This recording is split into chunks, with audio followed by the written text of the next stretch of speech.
We are back with another episode of the EventBuzz podcast presented by Purplepass. And today's industry professional is Mollie Plotkin.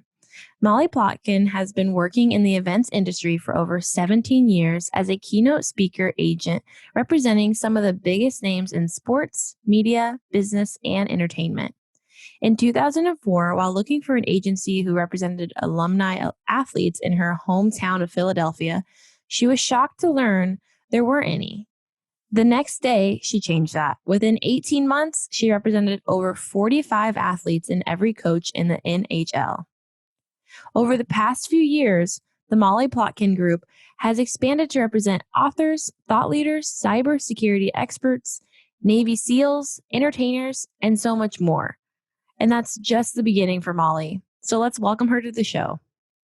Hi, Mollie. Thanks for joining us today. We are so excited to have you on the show. How are you doing today? I am doing wonderful. Thank you so much for having me today. I did want to start with kind of just getting into your story. I talked about it in the beginning of the show, basically how you got started with the athletes and the coaches. Could you touch a little bit more on that and why you chose to represent them and what you're doing today? Surely. So as I've told the story numerous times, it's crazy but true. I was helping someone wanting to put together an experience in the Philadelphia region. They wanted to thank their high net worth clients by doing something a little bit different. And that something different was giving them the experience of getting to meet an alumni athlete or coach from the Philadelphia region. If you know anything about Philadelphia, you know we are a huge sports city. We love our sports and we love our athletes. And when I started making some phone calls to find out who runs the agency where I could tap into a network, I was amazed that there wasn't one. So the truth is, the very next day, I started an agency that did just that.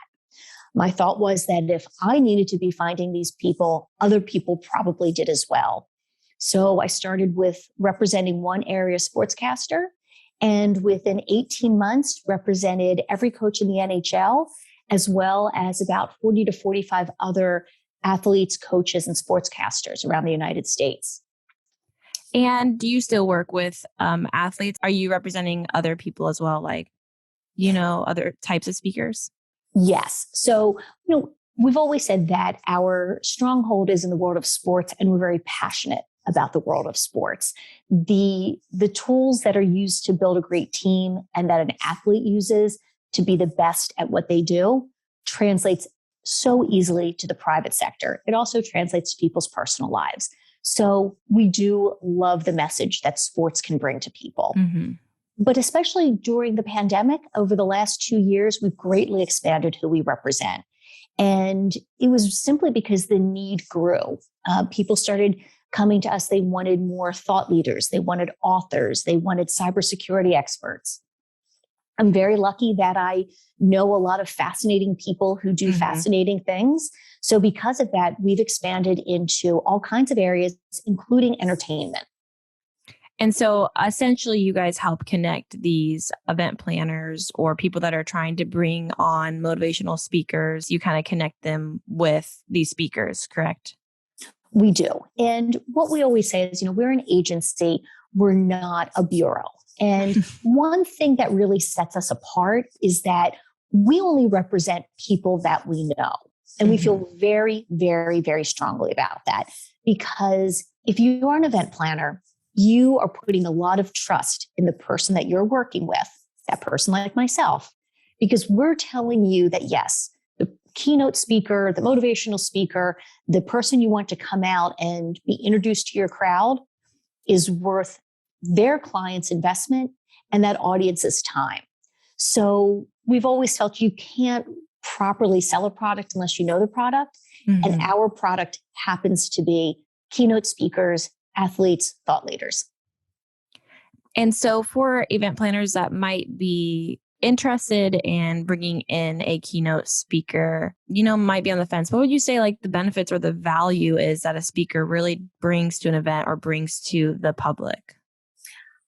I think what works best is to quote one of my speakers, Kevin Riley, who says, if you want someone to hear your message, sometimes you need to whisper it in someone else's ear, meaning your CEO, your team leader, your executive, the person who's the head of the department.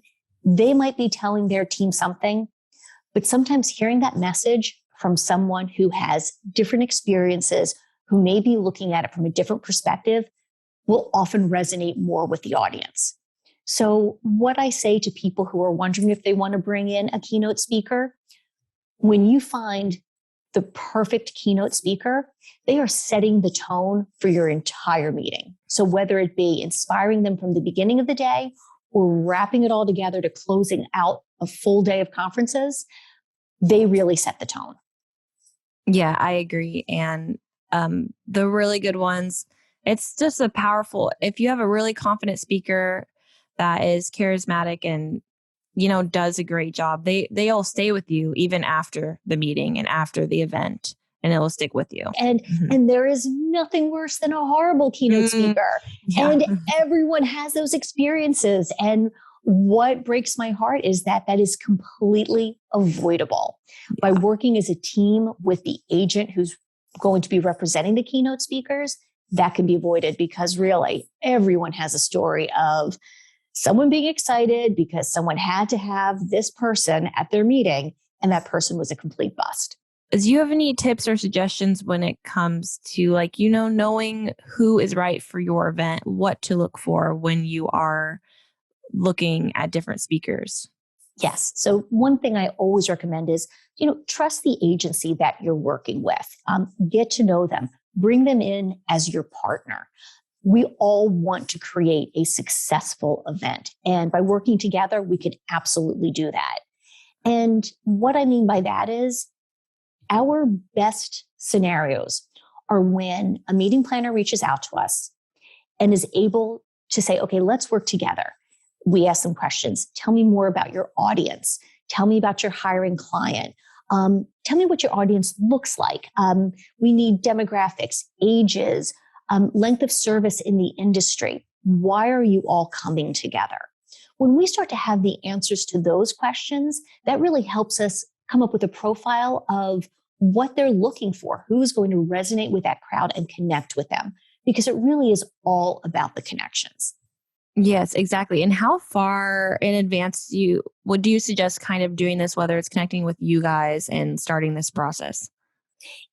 Really, I say 6 months is probably the sweet spot. COVID really, really changed a lot for us. We used to book a lot 10 to 11 months out. So for example, an association holds a large meeting. They do it every year. As soon as that meeting closes, 4 to 5 weeks later, they're ready to plan next year and they want to lock in their keynote speaker. Well, with COVID, things often went from 11 months to 11 hours. We decide we're going to have a meeting. It's going to be tomorrow. Who can you find us? So that really changed a lot. But really, I say, if you can start giving it some thought, 3 to 6 months is a really, really great time. Okay. And what about when it comes to virtual events, since COVID, again, has made that such a huge thing, especially for speakers and meetings? Do you suggest, again, when you're looking at those speakers, do you want someone that has virtual appearance and speaking experience, or do you think someone that has in-person experience is just as qualified? Or how do you kind of recommend versus the different two events? I have to be honest, live and virtual are not created equally. And it's really important that the hiring party, the meeting planner, the conference planner, whomever I'm working with, understand that not everyone has that ability to present through that little teeny camera on the top of your laptop and be as engaging as they do in a live audience. So it's really important that the person you're working with, like myself, is very, very honest about that. Mm-hmm. Because for a lot of people, as a keynote speaker, they gain their strength by the feel of the audience. So the energy that's coming off, the reaction to a joke or a comment or body language. Well, we lose that when we do it virtually. But there are many speakers that excel virtually. And I always use Rob Paler as an example. He's 25 years old. He's one of my most sought after keynote speakers, and he has a gift of being able to emote and communicate through a laptop. Whereas some of, great keynote speakers just don't. Yeah. I mean, I totally understand that. And that's why I asked, because we have so many more virtual events, but at least for me, as like from an audience perspective, it is a lot harder to connect with speakers online versus in person, where you just really feel that connection. But then I know it's different for other people that really enjoy virtual meetings and webinars and speakers. So everyone's different, but I figured you'd kind of want to you would know like a different type of speaker to go for when it comes to virtual and in person. You do. And one thing I also suggest is you have to kind of pull back and have a little bit of common sense as well at times when it comes to virtual. People might be used to a keynote that lasts 40 minutes and then is followed by maybe 20 minutes Q&A. Listening to someone for 40 minutes on a webinar is a really long time. Yes. Think of the most fascinating person you've listened to and then still say, could I sit still for 40 minutes at my dining room table, looking at my laptop, listening to them? There is a formula, and we're big believers in breaking it up. So maybe a 20-minute keynote followed by a breakout session, by a Q&A, and then a final 5 to 10 minutes of wrapping up the keynote. Break it up a little bit, make it interactive.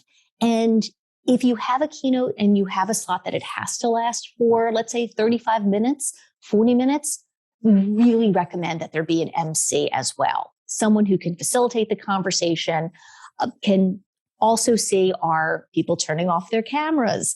Because that means they may not be listening anymore, and to be able to help keep the program moving as well. Yeah, exactly. And now that we're kind of to a point where events are going back to normal, and at least for us, we've definitely seen events finally going back to normal, in-person events.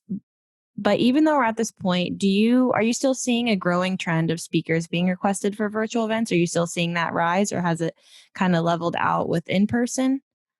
Right now, we're just seeing a huge, huge demand for everything live. Everyone wants to gather. We're doing a tremendous amount of events in the Orlando area. And when I talk to my meeting and conference and convention planners down there, they are, burning the candle at both ends to try to keep up with the demand. We recently had a few events over in the UK. Same thing. Everyone wants live. Where we're seeing virtual, which I think is a wonderful option, if for no other reason than this one, it's great for your budget. If you need to bring someone in and you're doing a hybrid event and you've got the tech already there, you've got a big screen, you're doing a big presentation and you can stream someone in, it is a great way for you to access a speaker without having to fly them across the country, pay for a full day rate. Typically, virtual is going to come in about 70% of what a live keynote cost will be. And that opens up the doors for a lot of people to be able to bring in a level of keynote speaker that in the past they may not have been able to afford.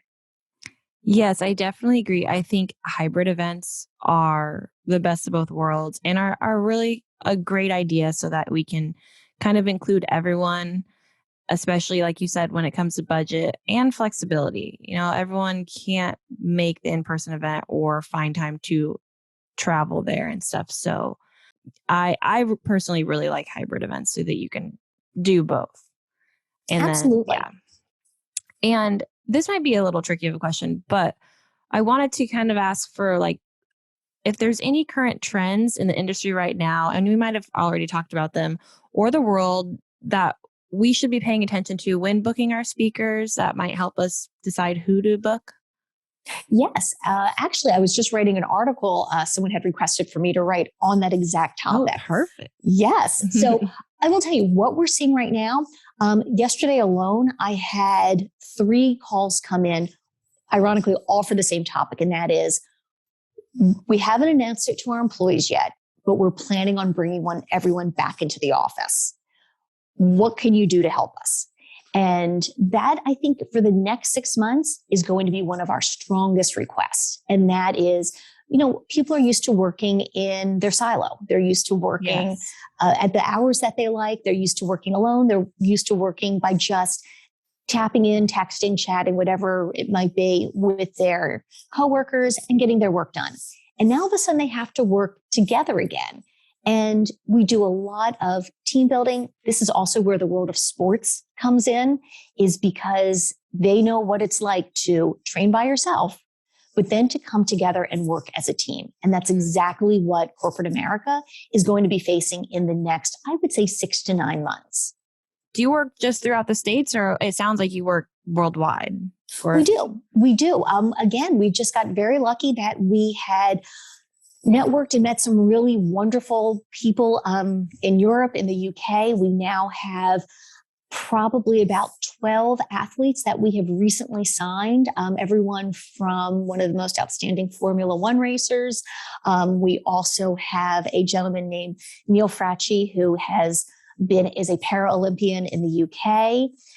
Alain Goudsmay, who is a Belgian coach. So he's done 5 Olympics. So we're very excited because, the messages that we help bring to audiences really are universal. Yes, exactly. And so we have a lot of people that use our platform that are also putting on events around the world, which is really cool to see. And if they wanted to reach out to you guys and kind of work with your agency to bring on a speaker, what would they need to do? I always say it's that simple. Just reach out. Send me an email, give us a phone call. Someone at my agency looks very forward to learning more about the event that they're planning, what their need is, and giving them very honest answers on how we can make it happen. Awesome. That sounds good, because I can see it being a really intimidating process from an outsider's perspective, whether it's just finding that speaker, but then also I can imagine there's contracts involved and coordinating everything. So I can see an agency being really, really helpful.